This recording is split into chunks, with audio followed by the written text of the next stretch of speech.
Good evening, ladies and gentlemen. Welcome into the Red, White, and Ruthless show, a Nickel City Mafia production where our family business is football. We got an awesome show for you guys tonight. I got a special guest, a good friend of mine. His name is Cameron Goodson, and I could talk about him for hours, but I'm gonna let him talk about himself. So, Cameron, how you doing tonight, buddy? How you doing? Doing good, man. How are you doing? Awesome. I'm so excited to have you here because people telling me I'm not a coach and you're not a GM and you don't know shit. You're just a fan that just likes to run his mouth. So my good friend Cameron here is in fact a coach and he played Division I football. So talk a little bit about yourself, Cameron, and then what you do and how you're still involved in the game today. Okay. Yeah, so kind of my background, similar to Sean. I was able to serve in the Army for a few years. I'm originally from Dallas, Texas area, but left here, joined the Army, spent a few years stationed in Alaska. After that, I was able to play Division I football up at Austin P, where I was a wide receiver there. Following that, I actually took the receiver coach job that was offered to me and decided to do that. The hours, I'm gonna tell you right now, man, the hours are long. So, you got 16-hour, 20-hour days. So I Hmm, decided to kind of step away from the coaching atmosphere. I did have offers to be the receiver coach at UTEP and San Diego State following that. nice. Did decide to turn those down so I could work one-on-one with receivers. So now what I do is I have obviously Instagram coaching that I do through my account at Coach Cam G on Instagram. So I do that, but also I'm training receivers in person. So I'm working with NFL, college, high school, middle school receivers.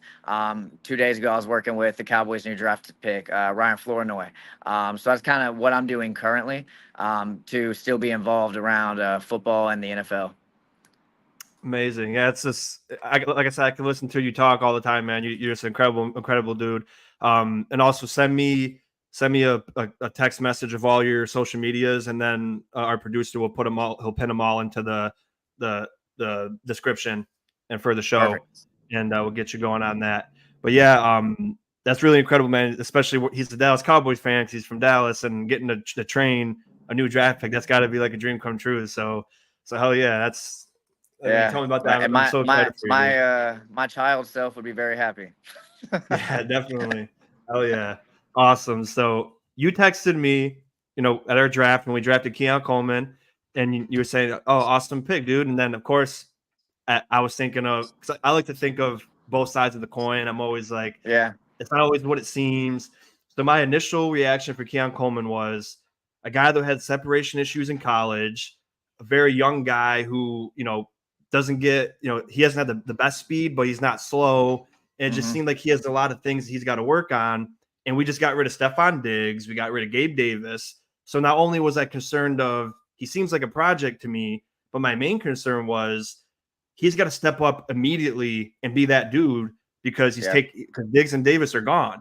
So what I was trying to tell people was if we still had Stephon Diggs, that would have been an amazing draft pick because as the number 2 or 3, you could see what he's got to work on. He doesn't have all that pressure of being a 20-year-old dude who's got to be putting up 1,500 yards and 10 touchdowns, replacing Diggs' production. And Hmm. so that was the reason why I was kind of not so high on it. But of course, I love his personality. I love his confidence. But I want to throw it to you. What are your thoughts on Keon Coleman, positive and negative? And then we'll go from there. Yeah. So you have to think about receivers that are similar to him in the past, right? And there's one dude that sticks out to me because, as you said he doesn't get a lot of separation out of routes. Not a ton of speed, but he has decent speed, right? But he's Yep. he's an aggressive receiver, right? So he is very Mhm. aggressive. He'll put his hands on you. He'll get your hands off of him. Um, and that comparison would be Des Bryant, right? And I'm not Ooh. just saying this as a Cowboys fan, right? But you think about a receiver that isn't the absolute best route runner, isn't the fastest guy on the field, but still was able to take a wide receiver one position, right? Right. Des Bryant was able to carry the Cowboys for years. And so whenever I look at, the talent that he has, just very big, aggressive, I mean, you really want to hit him on go balls, right? Because if you underthrow it, he's probably going to pull it away from that DB and be able to make a play. He is a very aggressive receiver. He's great at tracking the football. He's good at keeping it on his outside shoulder as well, right? Which defends it from Mhm. the DB being able to make a play on it. So he does great at that. Now, I do understand the concern of, maybe speed out of cuts, his explosiveness out of cuts. He gets kind of stuck sometimes, which as you and me were talking about over text, we were talking about how you would train that, which comes from, just movement efficiency, right? So being Mhm. able to train efficient movement, training, not taking false steps, coming off the line with a good speed, being able to give an efficient release, things of that sort. Though that's kind of where he would need to focus. But that's the comparison that I see with him, and I do see a lot of upside with him as well. Man, if he could be Des Bryant, that'd be amazing. Like Mike, Bills fan CA, he said, "I love the player comp. Des was incredible." If it comes up here, yeah, I like to hear that. And continuing with it, you mentioned how stuff like working on separation, that's not really what Mhm. coaches do during the season Yeah, because they're working on offense and things like that. So let's just say he can't do that. You know, he doesn't fix that issue this year. yeah. What can Joe Brady, our offensive coordinator, do to highlight his skill set, but still acknowledge that he's got things to work on? But what can he do that can make him a pivotal piece in our offense? I think it's making sure you put him in a situation to be successful, right? So knowing your personnel and game planning based on that. So making it simple for him, right? You don't want him. You're not gonna have Keon Coleman running a whip route. You're not gonna have him. Mhm. You're not gonna have him do anything like that. So the biggest thing for him is the ability to get him in space to where he has a one-on-one situation. So even if you have, let's say you have two receivers on the side, you have that inside guy go run a grab route, grab that safety. It leaves him one on one with one dude, right? So you have that situation to where he's able to go and make a play against one guy. Be the aggressor, track that football, and make it happen. So I feel like situations, just putting him in a good situation. And yeah, I mean, you got to think these receiver coaches at that level, they're great. I mean, they're great receiver. Mhm. That's why they're NFL receiver coaches, right? Right. But they still do, like, they will point that stuff out in film sessions, right? So you're in a film session, they're going to be like, hey, you did this wrong on this break, and this is what this is why this happened. So they're like, you took this step, you got stuck here because you didn't do this. Like, they're going to point that stuff out, and over time he's going to catch on. I would imagine his receiver coach did that in college as well. But just those constant coaching points and hearing the same thing over and over from his coach is going to be what kind of helps him succeed and improve at the same time. Awesome. Yeah. My next question for you, Cam, is one of his biggest, positives that people bring up is he's good at the 50-50 ball. And I think it's a good thing. But then I remember our boy Josh Allen throws a lot of interceptions. So knowing that, it worry you that one of his best attributes, you could say, is that 50-50 ball? And for the Bills, obviously we know Josh Allen's a top quarterback, but Mm. does it make you weary kind of as an outside fan? Do you think it might maybe cause some trouble just always wanting to throw up that 50-50 ball? Or do you think maybe even though he's good at it, we might only use that in like the red zone and try to use them in short space in the middle of the field? Yeah, I mean, I think it really depends too, on who he's comfortable with, right? So Josh Allen's going to have his guys that he feels comfortable with, that he has better Mhm. chemistry with. So his chemistry with, Keon Coleman is really dependent on, with the time they put in together, and his ability to trust him, right? So if he really starts, to build that, build that like comfort with him, it could be, I mean, I agree, it could be hit or miss, bro. Like, it could be one of those Yeah. things that he starts throwing a lot of picks because he's too trusting of him. And at the end of the day, he is a young dude, right? um but at the same time, I mean, you saw it in college, man. I'm not gonna lie. I did not see him. I really didn't see him losing 50 balls like that. And Right. NFL is a whole nother thing. Those DBs are freaks. But I definitely, I haven't personally seen him lose a 50-50 ball in that situation. So I feel like Josh Allen, he's smart. I mean, he is a cannon, right? He could just put that thing out in Yeah. front of him. And he has enough speed to where he could go make the play, get that DB off of him, and make it happen. And you got to think too, it could lead to a lot of PIs. Yeah, These that's a good DBs point. know, yeah, like these DBs know that he is aggressive, so they're going to be holding on to him, doing whatever they can, grabbing on him, trying to keep him from getting that deep ball. So that could definitely be something without a doubt. Yeah. Hey man, you're making me feel better. I mean, of course I'm a type of guy, and I'm kind of the villain in our community because a lot of people like to just think everything's 100% good all the time. Like Brandon Bean always has great. No draft pick is a failure. Every free agency signing is great. But I like to look at Yeah. it as, and being in the military, plan A never works. You always got to be Hmm. ready for plan B because plan A always goes to shit. So Yeah. I just like to look at things from positive and negative, but some people look at it as, I'm just hating on the team. So I love Yeah. your perspective of what he can do and what things he can work on. Shout out Yeah. to Sarah for tuning in. It's been a minute. Glad to have you here. Don't forget we got Mapletron now too. Is that that's Chase Claypool, Mapletron. That's funny. I never heard that. But another question, quick, Cam. Yeah. Um, I saw a post, and I don't know if it's even a word, but the guy mentioned how in man coverage, Keon Coleman was in the 0th percentile with separation in man coverage. Again, I don't think 0th is a word, but basically I they were don't think saying so he was either. the basically they're saying he's as bad as you can get in man coverage with separation. So Yeah. when we play the teams like the Jets with Sauce Gardner, the Dolphins with Jalen Ramsey, the Broncos with Pat Surtain, the Chiefs with Trent McDuffie, do you think it's possible that maybe they can just be like, well, we'll double Dalton Kincaid with our cornerback too, maybe, and someone else, and then we'll put our lockdown corner on Coleman and just play man coverage on his side and just completely take him out of the game. And if they do that, is there something that, even though he needs to work on it, maybe he could do during the season? Like the receiver coach could say, "Hey, they're really clamping you down. Try this." Is there something he can do, or is it something he just has to work on in the offseason? So a lot of that comes with, um, you know, because it people did do a very similar thing to him in college, right? Because I mean, as you Mhm. see in the man coverage, they knew he was getting locked up. So that he's been dealing with that, but still managed to have success. And as I talked about, obviously these corners of this level are different. I would say he's going to need, as I've already stated, he's gonna need to develop in order to break out of these routes, right? His body control, his center of mass, like that proprioception that you need to be able to get out of these breaks and be explosive and have control of your body. It does need development. And actually, I know he's in Dallas right now. He's training with David Yeah, Robinson. So nice. yeah, no, he's out here. He's with a solid receiver coach out here that's been coaching guys. He actually coached Des Bryant. There you go. Hey, So he's working with the same receiver coach out here.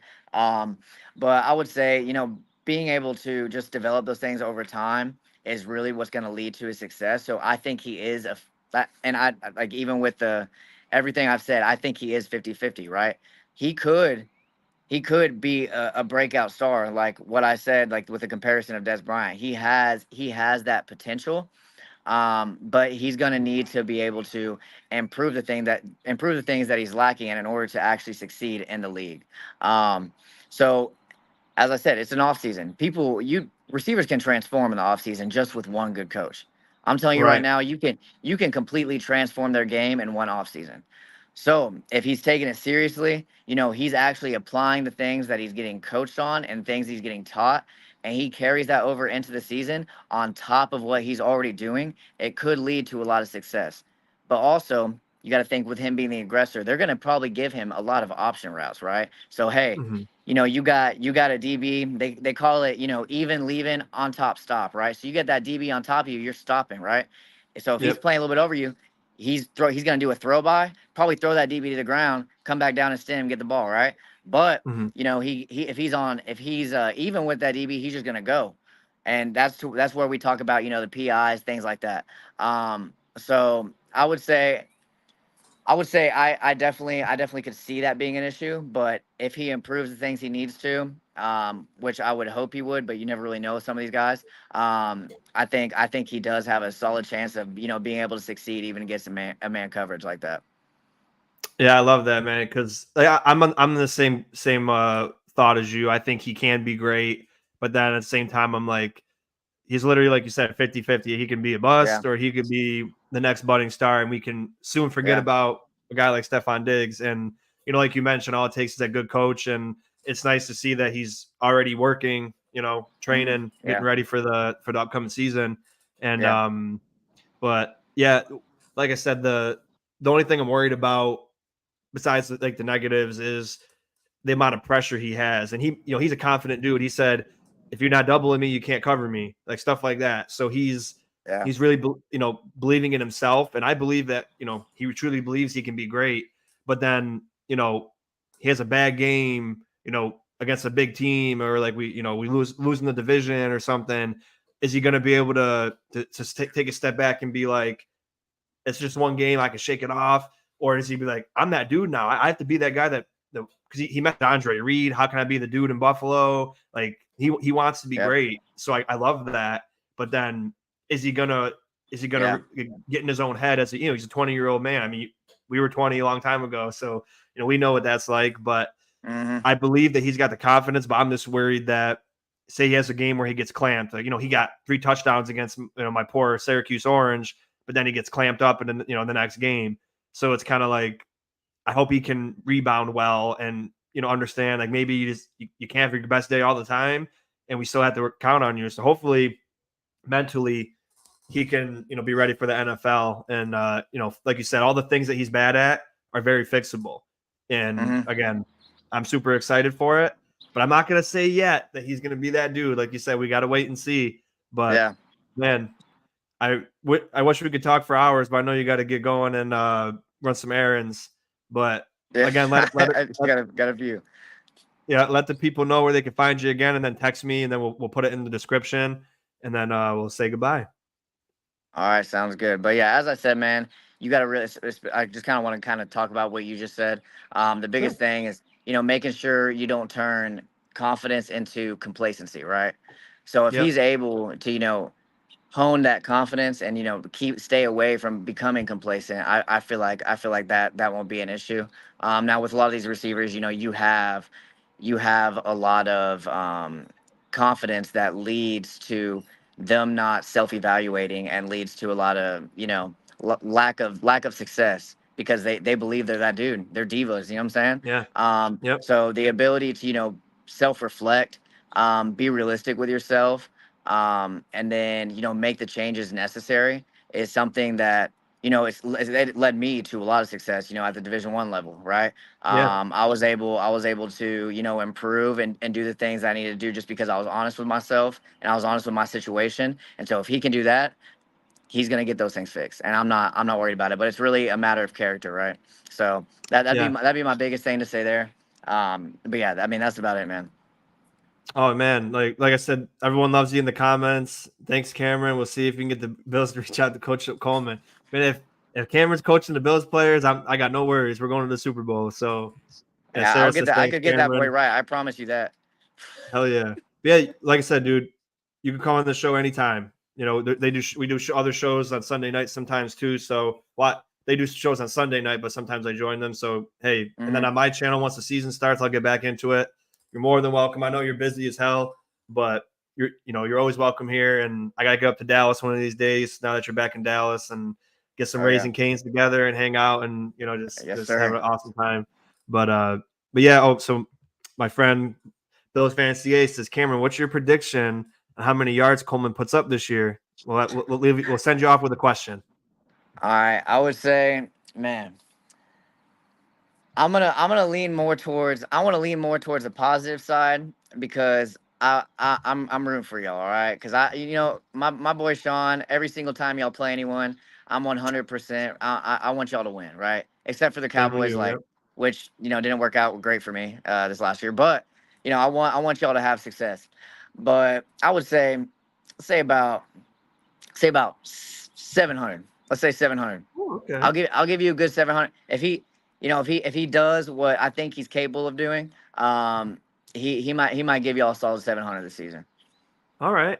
I'll throw one in there. How about touchdowns? Because I can live with the 700 yards, but how you feeling touchdown wise? Touchdown. He's gonna put up good touchdown numbers. He's gonna be a great red zone guy. Throw it up. He's gonna catch on people's head left and right, man. So I would say let's give him about 12. Ooh, man! If he Yeah. can get 12 touchdowns, he can do 500 yards. If you're getting them Hey 12 man. touchdowns, like man, Yeah.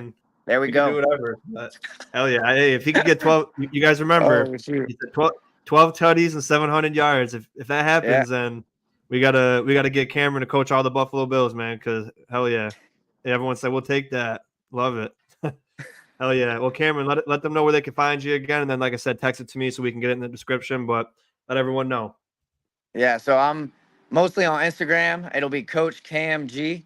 Cam's with a C, not a K. All right. So that's gonna be the account. I post all my receiver training stuff on there, but I also post some updates on dudes I'm training, things like that. So Oh yeah, man. Hey, it was a pleasure having you on. This probably be the best show I ever had, having a guest like you. So hey, I appreciate you, man. And come by anytime and love you, man. Have a good day. all right, love you too, brother. I'll talk to you later. All right, take care. All right, bye. Thanks, buddy. Wow, what a great guest. So knowledgeable of the game of football. And he definitely helped me be thinking like that Coleman can be something even more. And it was great to hear from him. And Sarah says, I was going to say 7, thought it sounded too crazy. No, it sounds just right. And then Augustine, good to see you. This kid is going to shock the world since Josh Wanahan. They're going to use him a lot. That'd be nice. Great guest, Sean. Love it. Yeah, I'm really happy he got this jump on. I've been trying to get him on for a long time. But yeah, so the rest of the show, we're going to talk again, Mapletron, Chase Claypool. We're going to talk about Dwayne Smoot. We're going to talk about Deion Jones. But before that, we're also going to talk about a couple of the draft picks. And obviously, we just talked about Keon Coleman.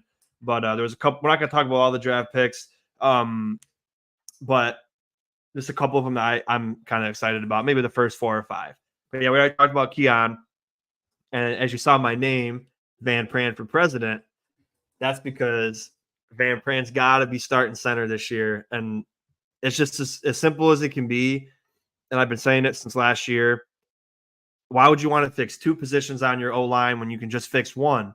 You put McGovern, who played outstanding as a pro, as his best year as a pro last year at left guard, put him next to Dawkins again. Now Dawkins will have his first time in his career where he's next to the same guard for more than 1 year. They played outstanding. They were the best of the best for them last year. And then you're hoping that Torrance and Brown continue to elevate their game.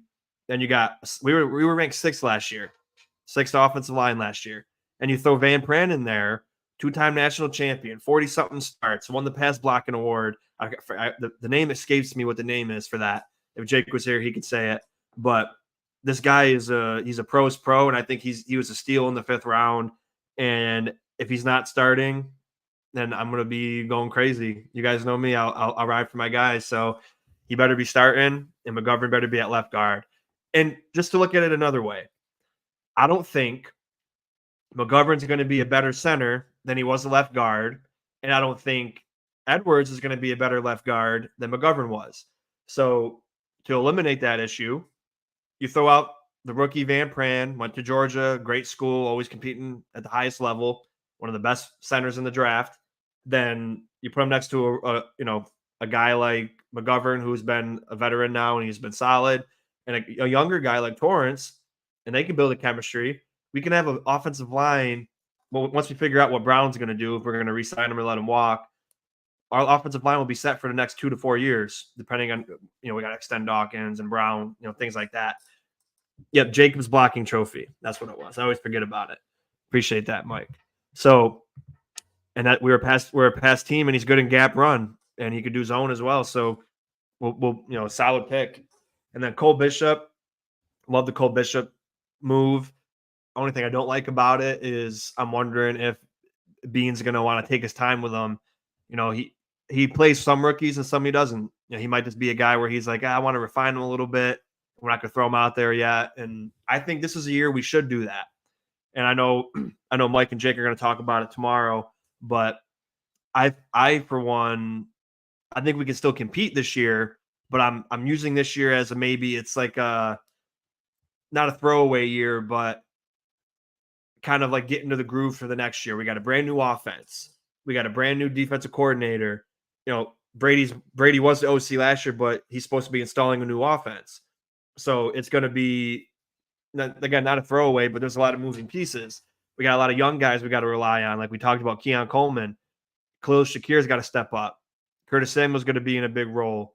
You know, there's a lot of young guys, unproven guys on this team that we got to do. They got to step up.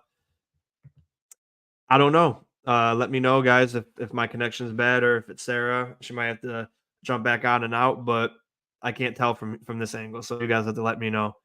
But yeah, again, like Cole Bishop, and then yeah, Trey coming in. Love hearing the Cam positivity from wide receiver coach. Thanks, Sean. Hey, appreciate it. Yeah, he was. It's awesome to have Cam in here, man. He's again super knowledgeable about the game. He's coaching NFL players, coached in college. You know, just an absolute great guy too. You know, above all. And again, he hit on the things he's got to work on, but also mentioned great things about him and things he can do to be the best version of himself. Sounds good to me. Okay, Sarah's going to be right back then. And then next draft pick, I like obviously Ray Davis. I think he's going to be immediately running back too. Again, not all of these picks are going to hit. I'm not, even though I'm talking about them, doesn't mean that they're going to be the best or not. But I like Ray Davis's heart and his ability, how he runs. We need that number 2 bruiser back tight. Again, not the fastest, but he's definitely a ground and pound type guy, and he can catch the ball out of the backfield.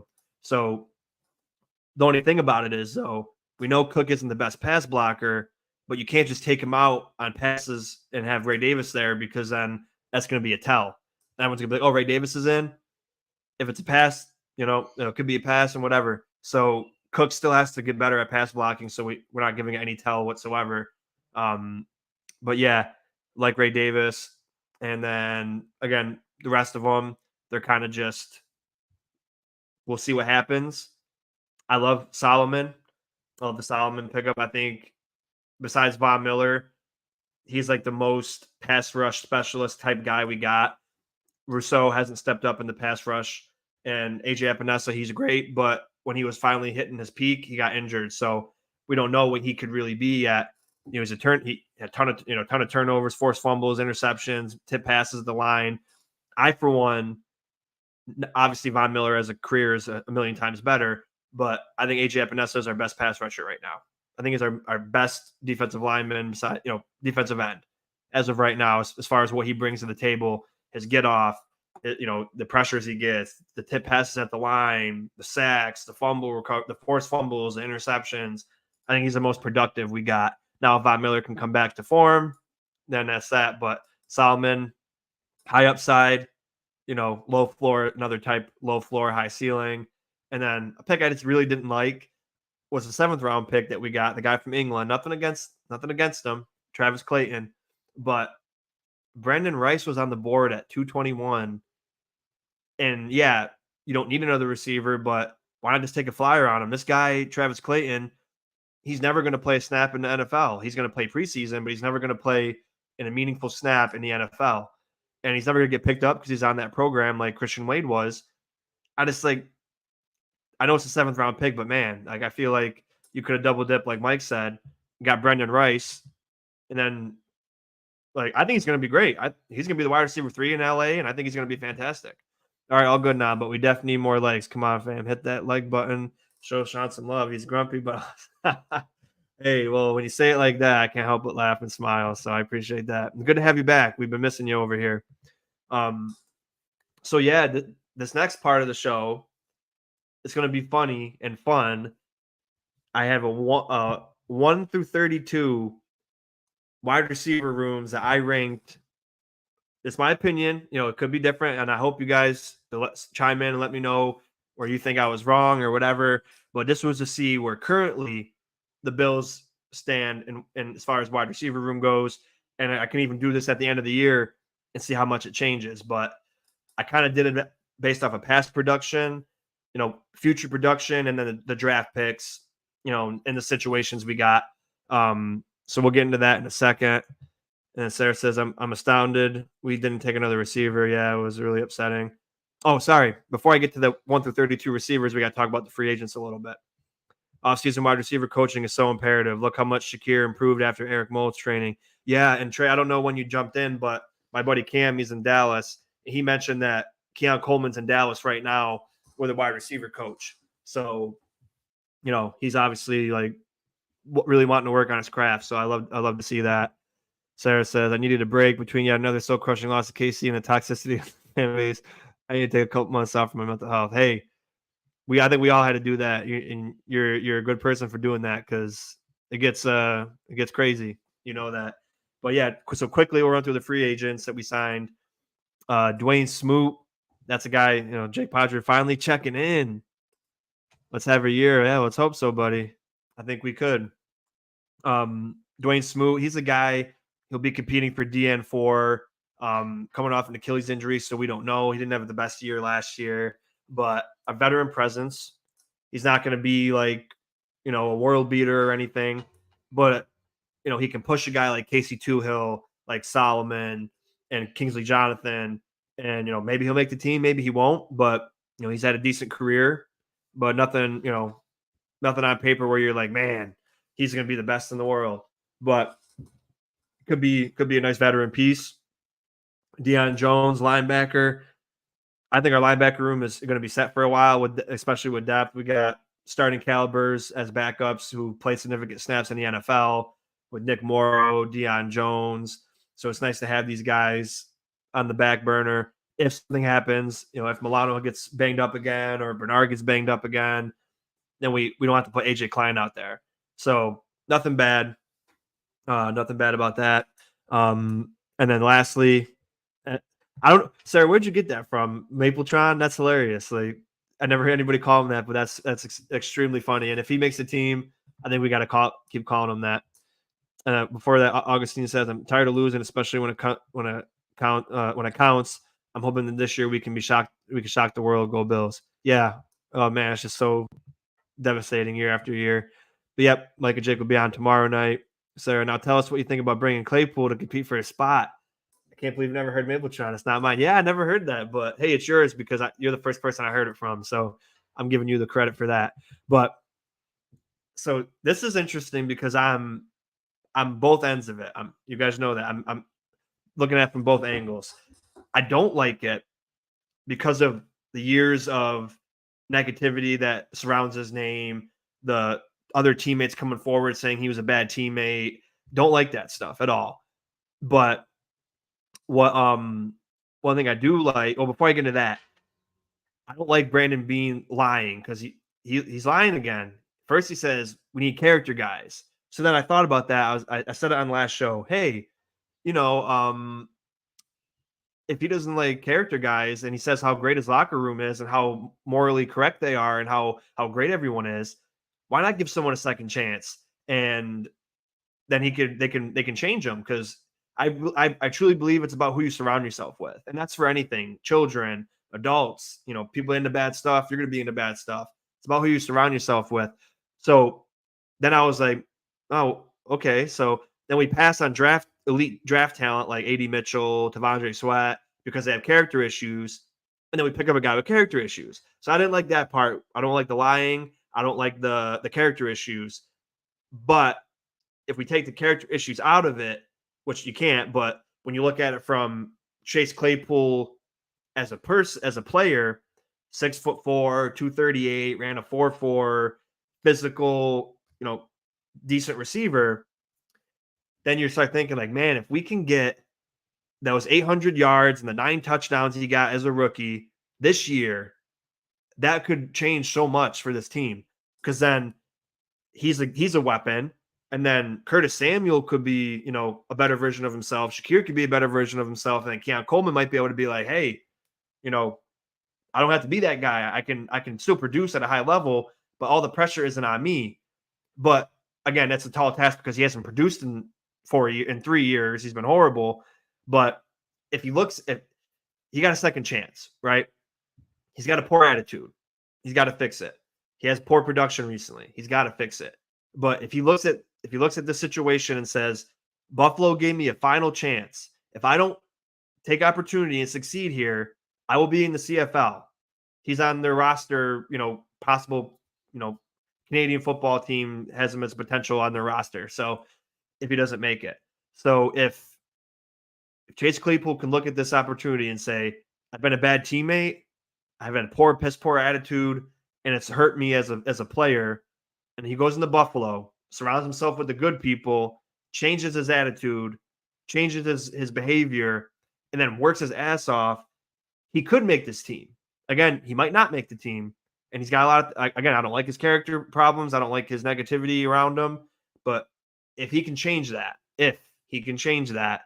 and he can produce what he did with Pittsburgh, then it might be a solid pickup. But again, this is another really good or really bad.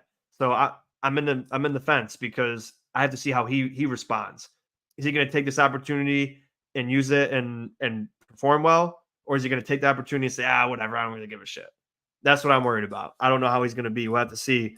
Keep an eye on that. So that could be really interesting.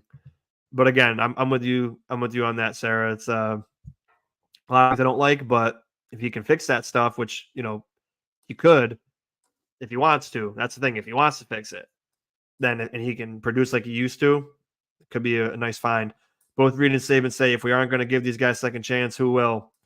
I think McDermott can't handle attitudes like others can. Yeah, and that's another good point too. Is like McDermott seems like that guy that's like, oh, you got to be perfect, like no mistakes, kind of guy. And I believe in second chances, but for certain things like Tyreek Hill did, like I don't want to get into that. Like I wouldn't might not give him a second chance, but like T'Vondre Sweat, really stupid, and I hate it. Drinking and driving, hate that. Really dumb. You could kill someone, you can kill yourself, and I really don't respect that at all. But if you could sit there and say, I'll never do that again. I was a really dumb idiot, made a big mistake. I'm going to surround myself with good people, and you can fix that. Awesome. Things like that, I believe. But yeah, it's an interesting pickup. 700 yards is what Cameron predicted. Will that make you happy, Sean? Yeah. And like I said, 700, like for me, it's not really about yards. It's about touchdowns and if those yards equal first downs and stuff. So if he gets 700 yards and like I said, even 8 touchdowns, I'll be hell yeah, this is awesome. And yeah, so whatever Cam predicted, like that'd be an awesome first year, especially from where he's things he's got to work on. I think that'd be awesome. Gotta pull up the comments. If Coleman has even 7 touchdowns, I feel great. Kincaid only had 2. I agree. Jake's coming in with stat predictions already. Dalton Kincaid. And Jake, you got to hang around because I got my 1 through 32 wide receiver rooms. Dalton Kincaid, 103 receptions, 1,312 yards, 10 touchdowns. Curtis Samuel, 75, 819, 5, 23 carries, 212 yards, 2 touchdowns. Coleman, 50 for 816 and 6 touchdowns. That'd be pretty solid. He said those are the top 3, and then Khalil Shakir, 45 for 629, 5 touchdowns. Shakir is now our longest tenured receiver. He better keep his shitty work ethic out of the locker room. Other than that, low risk, high reward move. I was pissed when Miami got him for a 6th last season. Yeah, I'm 100% with you. You couldn't have said any better myself. It's exactly what it's got to be. I can see those numbers, but a little higher. That'd be nice. Love a Sean just spitballing here. Yeah, and weirdly enough, and this is going to be crazy to sound, I just told Mike earlier on the phone, if you look at all of our receivers' careers, not counting Dalton Kincaid, even counting Dalton Kincaid, our most productive receiver is Chase Claypool. He had 11 touchdowns his rookie year and over 900 total yards. So looking at that, he's been our most productive receiver as far as career goes. He might not even make the team, so that's just wild to say. But yeah. Well, hopefully that changes. Jake Kincaid would be top 2 tight end in the league with those stats. What the that'd be insane, dude. That'd be wild. Matt Collins, 22 418. That's solid. I think our offense will be more potent than given credit for. Spread offense with these weapons and a solid O-line. What more could you really want? Yeah, it's more of just I love the idea, but Shakir, as much as we love him and he's been trending up, he's got to do even more. Samuel got to step up even more. Coleman, see what he's got. So we got a lot of what ifs and a new offense. Like, we don't know if the new offense Brady's going to install is going to work. It's going to work great. Hopefully, McGovern goes to guard again, and then we can put Van Pran, and the offensive line can be even better than last year, ranked number 6. We had an extremely good offensive line last year. But if he doesn't do that, and it's Edwards and McGovern, and Edwards struggles, and then Dawkins struggles, and then McGovern struggles, and then Torrance struggles because McGovern's struggling, just like it did with Saffold, then it might be rough. I believe this offense truly runs through him. Yeah, but we got to have another guy if God forbid Kincaid misses some time. So the fact that he worried me a bit when guys like Dalvin Cook and Zeke didn't only proves the dude has legit talent. He's just like lazy or something. That's weird. Yeah. I think he'll be the primary focus this year. Most people do. Yeah, I think he's that dude. Josh elevates this group would be exciting to watch. Yeah, young, high flying. It's like my Oklahoma City Thunder. Young. They got that one elite Shea Gilgeous-Alexander, and they got the young talent that's all producing. So we just got to see that young talent come through and come through the fold and produce. So yeah, last part of the show, guys. This can be the most interesting because you're gonna hear my crappy or good takes about NFL's wide receiver rooms. And this was hard. This was pretty hard. But I got 1 through 32 here, and you guys got to follow along with me and let me know what you think. So, number 1, I got the Houston Texans. Stephon Diggs, Nico Collins, Tank Dell. I think they got the best wide receiver room in the NFL. Number 2, I got the Miami Dolphins.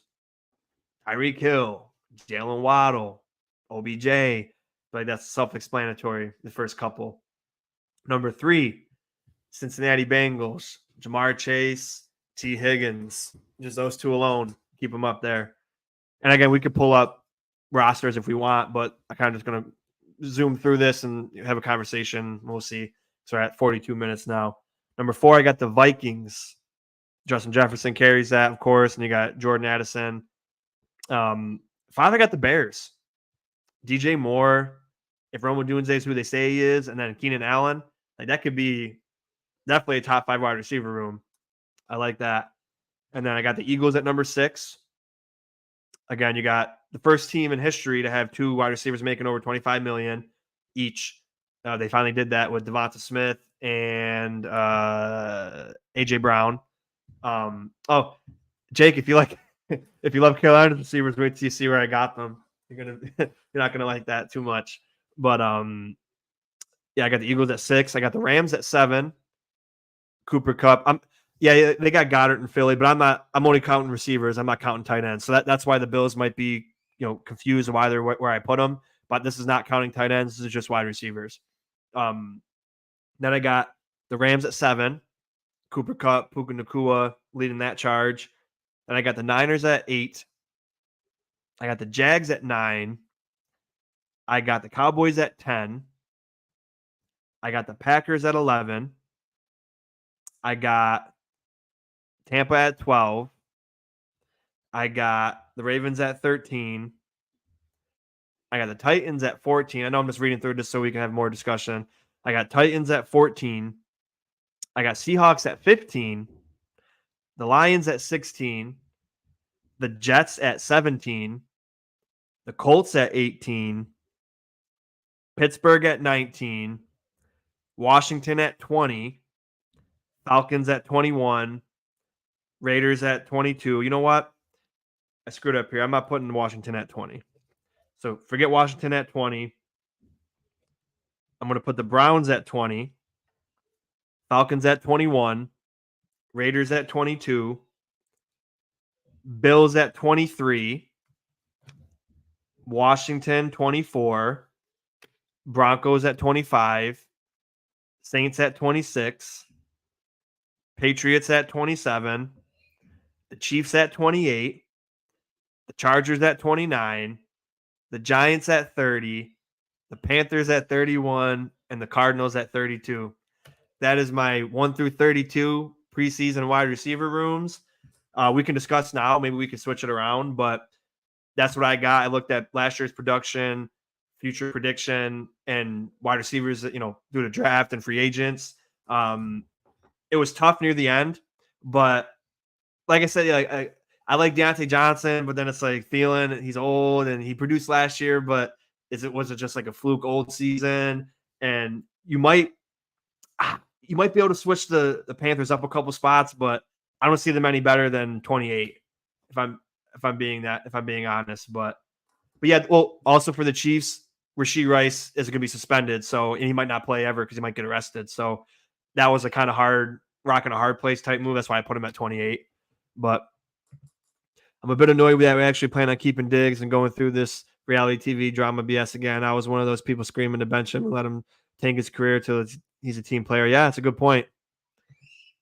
Jake, yeah, I know. Wow, I don't know. I don't think Kansas City's really. Yeah, I don't. They're not that bad, but we got to see with what. I took it as Rashee Rice wasn't in. Packers have like 4 number 2 receivers. It's not bad. No, definitely not. Definitely, I don't think so. But yeah, I think like 1 through 5 is completely solid. I even think 1 through 10 is pretty solid. You might be able to switch Cowboys and Packers. But like, I think when it got into the middle, I think when you get into like the 13 to 24, like it gets really tough. But man, yeah, I think that was probably 100% what I would do now once I switch Washington with the Browns, put Washington at 24 and Bills at 23. That's fair given their lack of passing game. Canales can help Bryce Young a lot, though. Yeah, definitely. Yeah, I hate Casey. Oh, yeah. We do over here, too. Tough list to rank. Yeah, I'm just curious if the Chief fans, Weston, if you're still in here, let me know what you think about where I put Kansas City. But I originally had Bills at 27, and then I looked at it again, and I was like, I put the Patriots there at first because I was like, people are so high on Jalen Polk and Javon Baker, but I think we're still better than them. And then, as much as we don't know about Chase Claypool is our most productive receiver technically, so that boosted us up a little bit. But yeah, definitely fun to do this, and maybe as a group we can do this one day with the creators here and go with that. But I mean, yeah, it's really interesting too. Really interesting. Maybe I had Pittsburgh too high.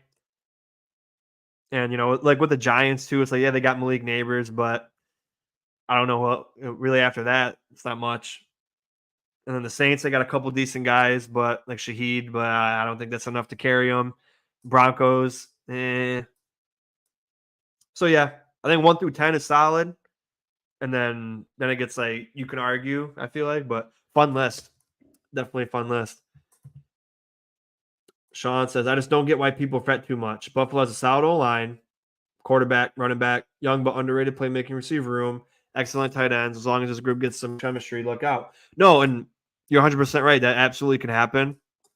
The only thing, like, and I guess you could say I'm a fretter, but the way I look at it is just I know this is a possible outcome, but then I also know that the other side of the spectrum is possible as well.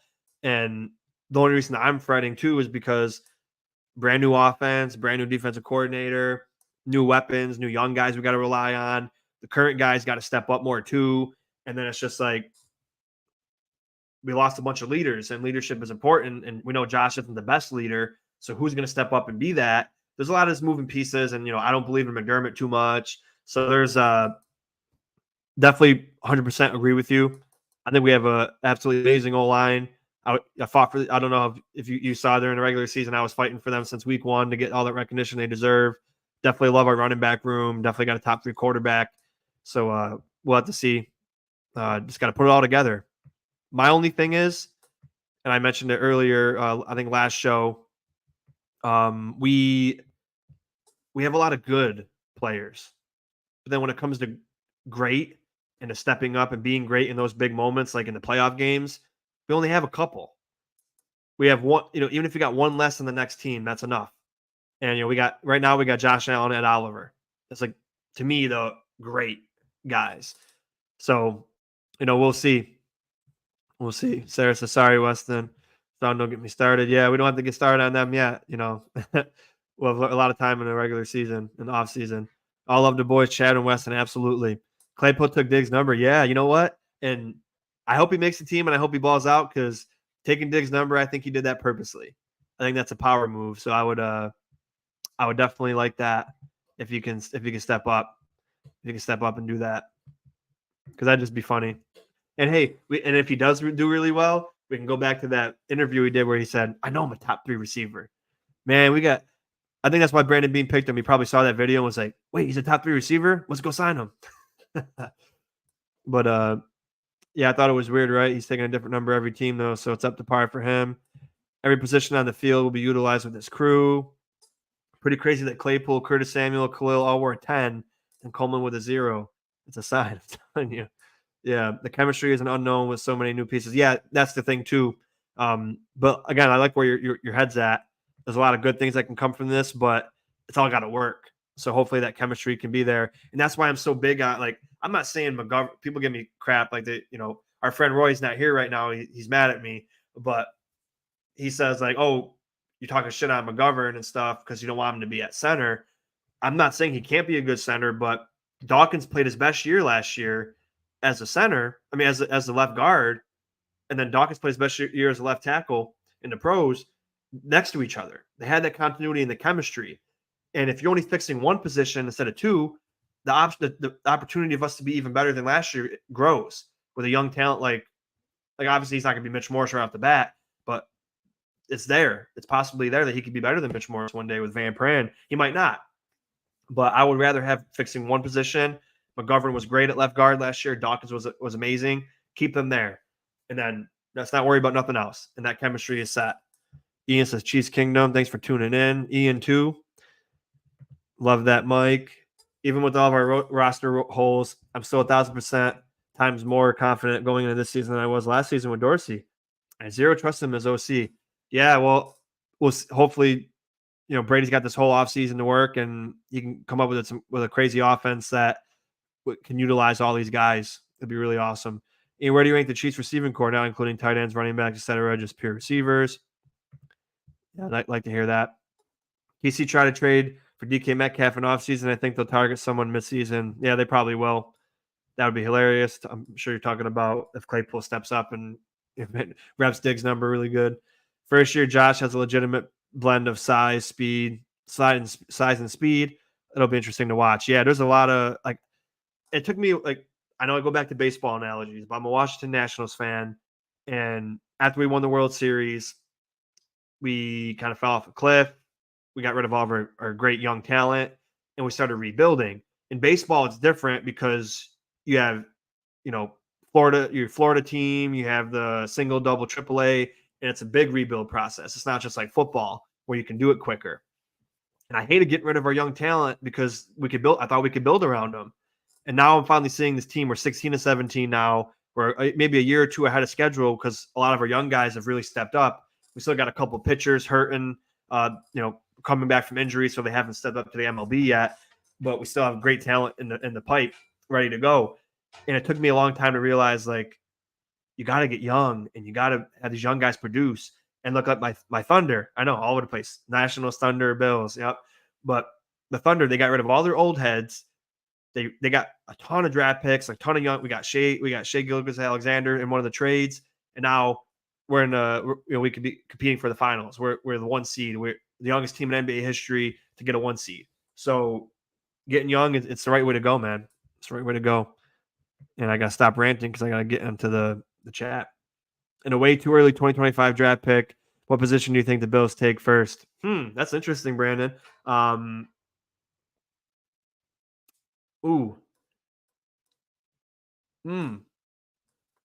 Might depend, but if Brown doesn't stay, maybe right tackle. I'll say that. Maybe right tackle.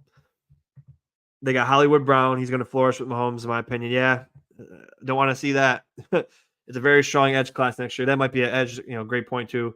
Definitely looks like a lot of first-round defenders, definitely. I trust Brady more to adjust to. Dorsey was horrible at adjustments. Won't argue with that. Brady has a lot of weapons at his feet. In my opinion, he should be able to make things happen. Yeah, definitely.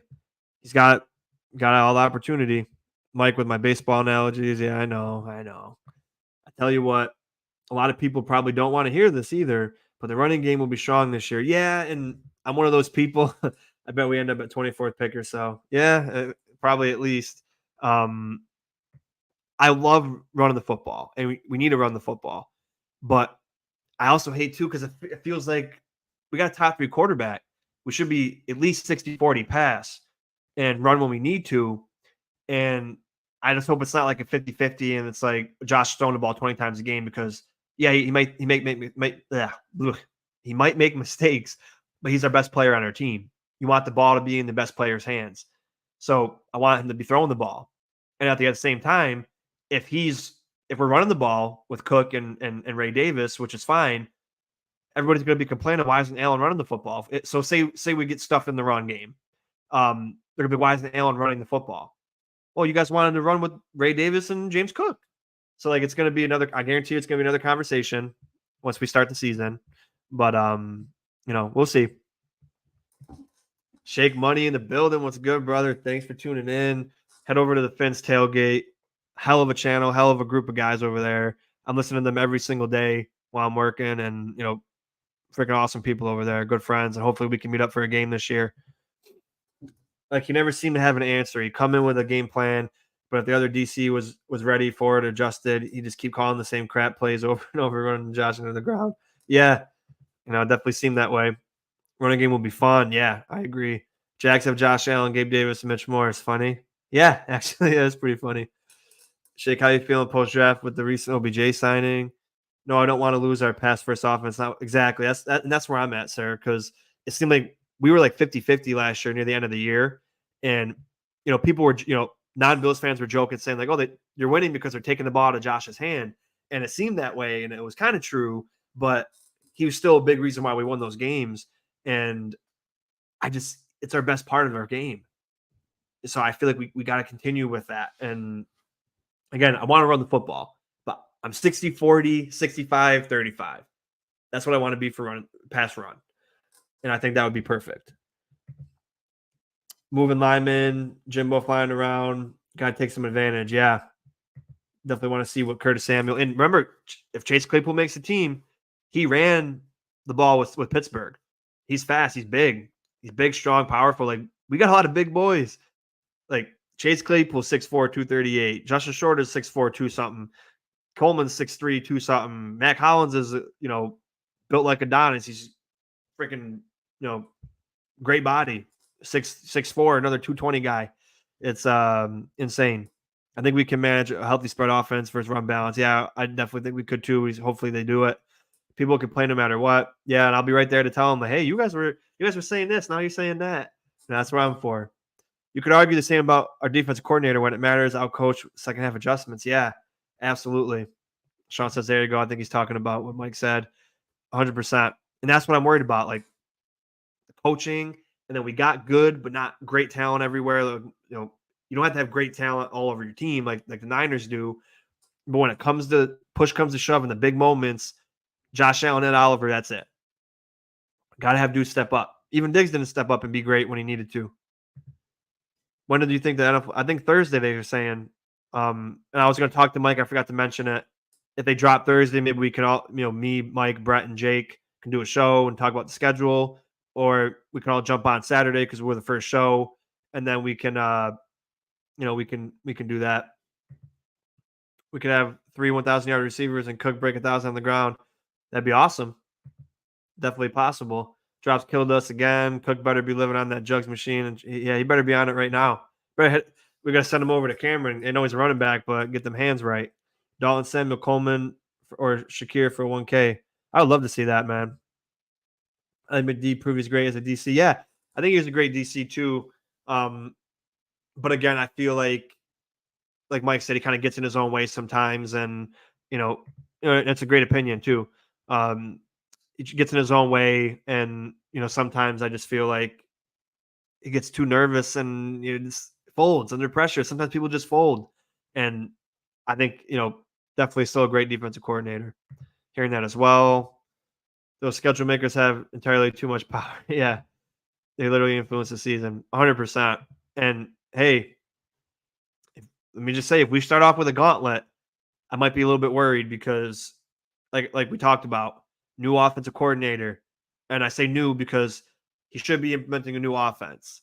And then, like I always mention too, it's not a Brady offense. It's going to be a Josh Allen offense. And I say that because my opinion is, and what I believe, and it might be right and it might be wrong, offensive coordinators build their offense around the quarterback mainly, and then the weapons around them. So, like when people wondered, oh, the Dayball offense was similar to the Dorsey offense, and then when Brady took over, it was similar to both of them. It's because the offense is tailor made for what Josh is great at and for what the team is good at. So it'll be Brady's spin on it, but it's a lot of it's going to be the same stuff. I know a lot of people hated the inside zone runs and the draws, but it worked a lot, and that's because we're good in zone run and we're good in gap too. So we could do both in the run. Like we're not just only good in zone and only good at gap. We're good at both. So it works, and sometimes it doesn't. You can't win every rep, especially in running. You're not gonna. I played running back too for a little bit. Again, I played linebacker, running back, defensive end, linebacker. It's even played tight end for a year. I went to a small school, so I had to play all over the place. But I didn't get a positive run every time. 44 zone was one of the best plays that we ran, and sometimes it worked, and then sometimes I got negative yards. Next play I got 50 yards. Next play I got no yards. So it's not always going to happen. So yeah, it's definitely interesting to see what Brady's going to do.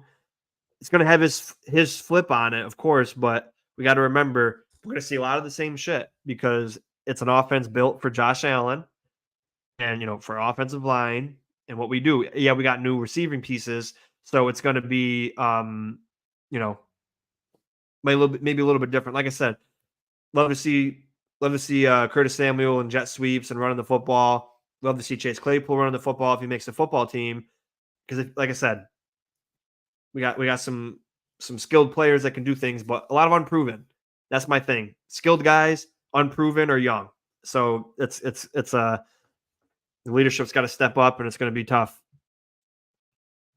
If they pull anything like that Jack's crap again, I'll lose it. Yeah, Shake. It's a good draft. I like the OBJ, not Love. We'll see. I love Matt Collins, by the way. Great special teams and 50-50 guy. Yeah.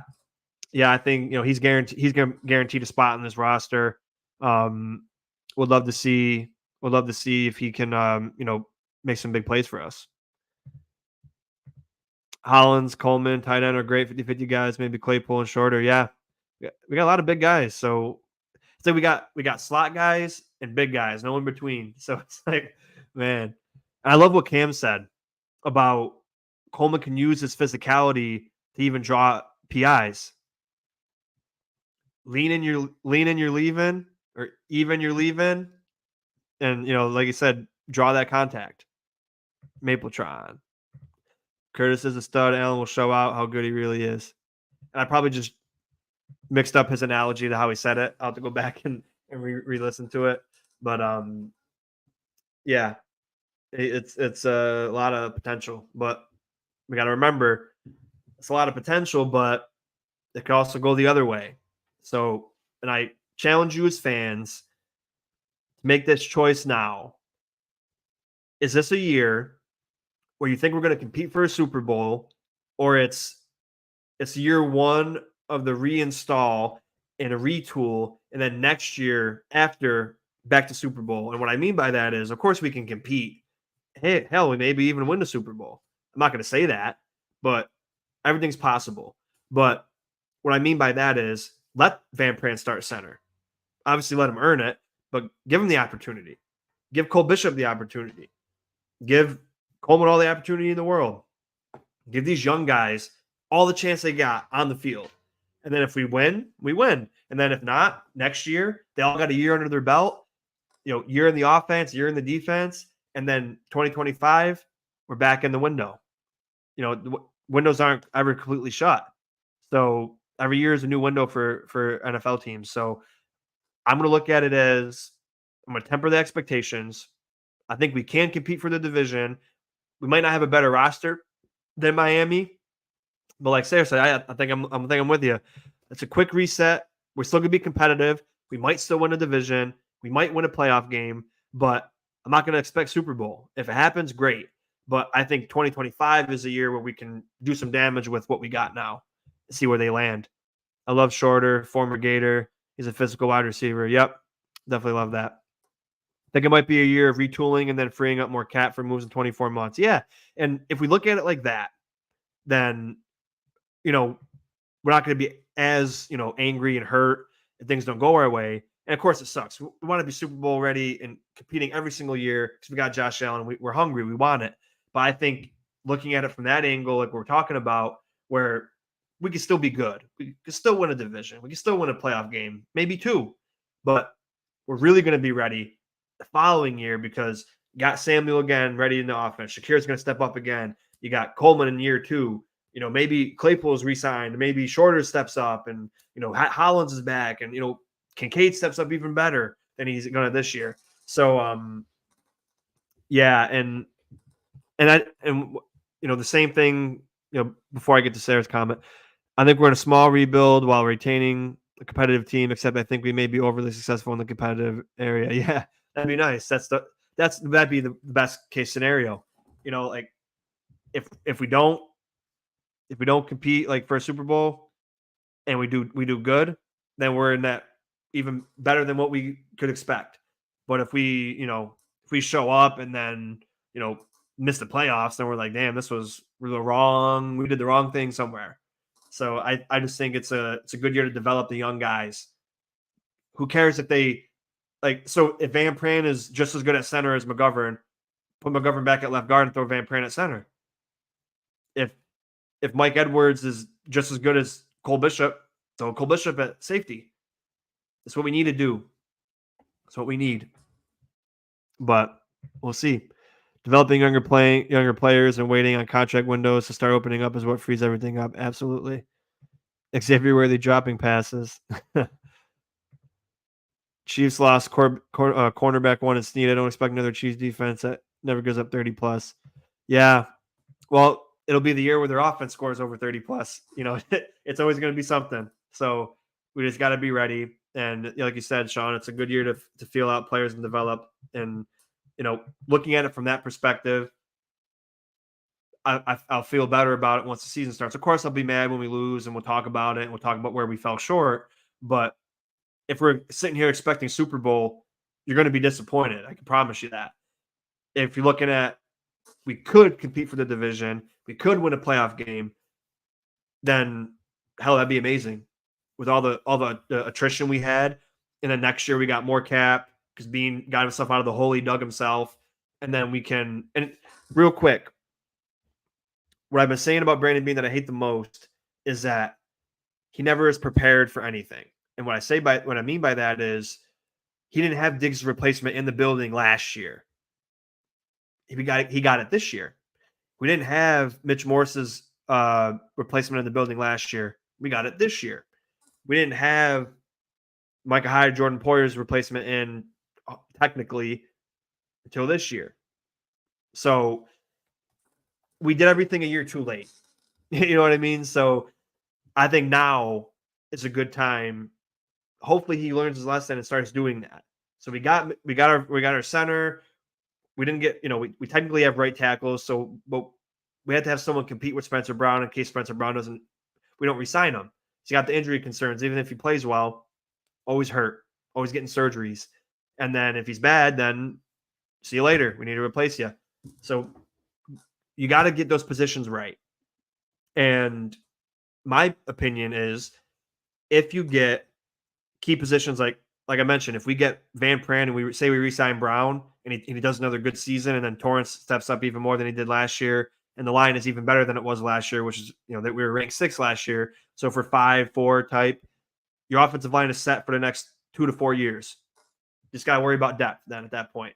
If Coleman works out, if we re-sign Shakir, if Samuel does good, and we got him for a couple, we extend him a little bit, and then someone like Shorter, Shavers, Hollins, or Claypool are decent, then you can get another wide receiver. Then you work on depth. Then corner room, get that get Rasul Douglas's replacement in the building now. Well, we didn't, but get him in the building, and then we'll see. And then once you get all those key positions set, defensive end, our edge room is kind of shaky for me, but D tackle, a little bit shaky for me still. Get those rooms set, then you can sign big free agents like a Von Miller type, a Stephon Diggs type, and you can go for it because we got the key position. So then if we have to reset, you got the key core still. But and that's why like when people say, why do you think Bean's such a bad GM? He doesn't do that stuff. He doesn't get prepared. He just like, oh, we're good. And then that's what I don't like about him. So, it's interesting to see what this year brings and how we go from there. But yeah, well, like you said, when they gel, this could be awesome. This could be awesome.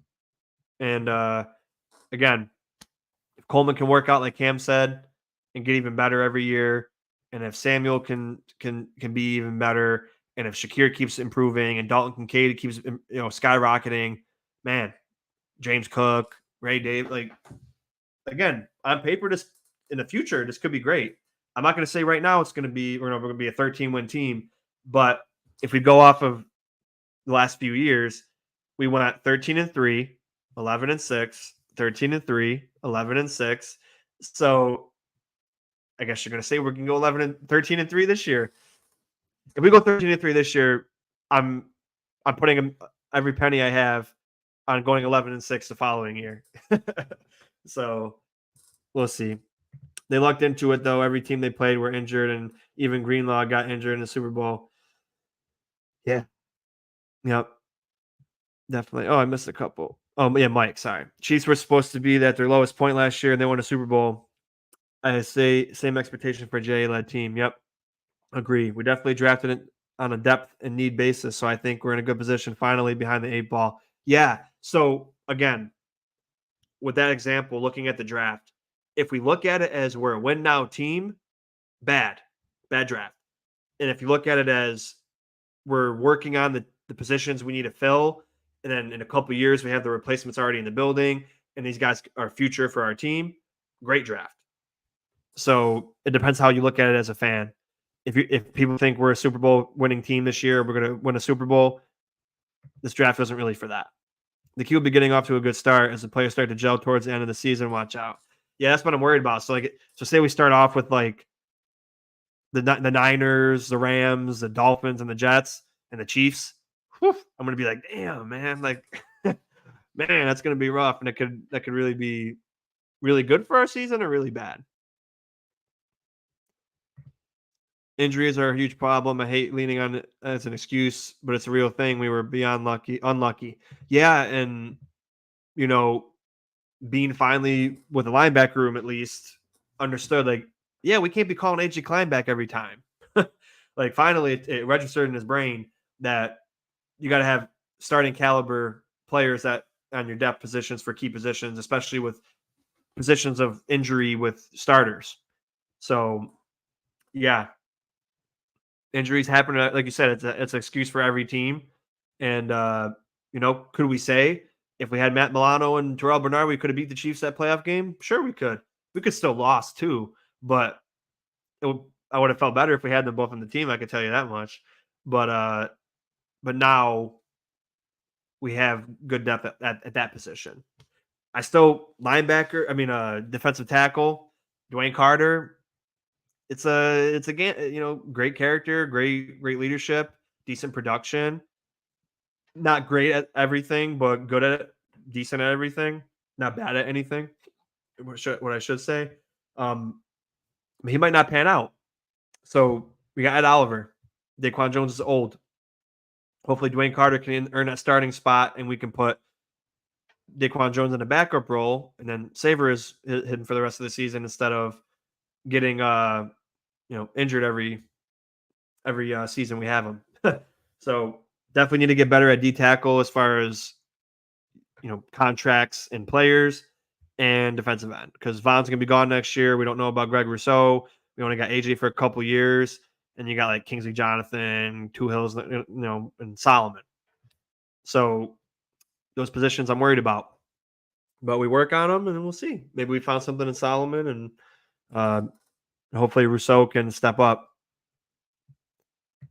I think you're right on the awakening to the death thing. Yeah, yeah, I think it's definitely needed. Um, but yeah, so like for me, just real quick, I'm just gonna because we started talking about Greg Rousseau, and I'm gonna wrap up and go eat some dinner. Um, Greg Rousseau, to me, he hasn't done enough for me to warrant a massive contract. And a lot of people say, well, he's great in the run. He's our starting defensive end. Shaq Lawson is good at stopping the run. Like if you're starting defensive end, you got to have great pass rush ability. And 2 years with Von Miller now, and he hasn't really been that guy, the 20th overall pick, like, or 25th or whatever he was in the 20s. He's good, but he's not great. He's not a game changer. Hopefully, he could be that game changer, and we can have that solidified. But with his body, his physical prowess, and his age, like I thought by now he'd be ascending into something great. I know you could say he's injured, but so why should we sign him then? If he's always injured and he's not ascending, like damn, like yeah, he's good at run defense, but instead on the edge sometime. But he's your starter. He's supposed to be your savage. But yeah, a quality depth. Yep. I get what you were saying. Lions were one crappy quarter away from almost making a Super Bowl. 49ers were one extra point away from winning one. Ravens were almost Wednesday Flowers fumble away from beating the Chiefs. A lot of possibilities. Yeah, and who also gets lost in this too. The Lions just got done with the rebuild, and they were already, like you said, one quarter away from a Super Bowl. We gotta get there, and they done it in a shorter time than us. But yeah, guys, thanks for being in the comment section all night. It was an amazing show. Hopefully, Brett can be back next. Brett would have loved being on here with Cam. I know he didn't pop in today, but hopefully he can come back next week. He's busy tonight, and then we can keep it going. And then he's gonna text me his social medias, and hopefully Mike can put it on here. In the description, you guys go follow him. It's on TikTok and Instagram. I think he's on YouTube as well. Yeah, he's on YouTube for sure. Awesome dude. Just show him some love when you can. Veteran, awesome friend above all else. Like I said, but real quick, Rousseau may be worth the investment. All depends on whether you think he can shore up the run, like you said. I think he's good for it. Good show, man. Hey, appreciate you. Thanks for tuning in, guys. I like Cam's links as soon as you send them to me. Awesome. I appreciate it, buddy. And again, hopefully Brett's here next week. And go Bills. Hope you guys had a good time. Let me know that you're 1 through 32 wide receiver room. So just give me your top 10. Throw your top 10 in the comments after the show's over or whatever. And it was an awesome time. Can't do it without you guys. Appreciate you. Go Bills. And we'll see you next time.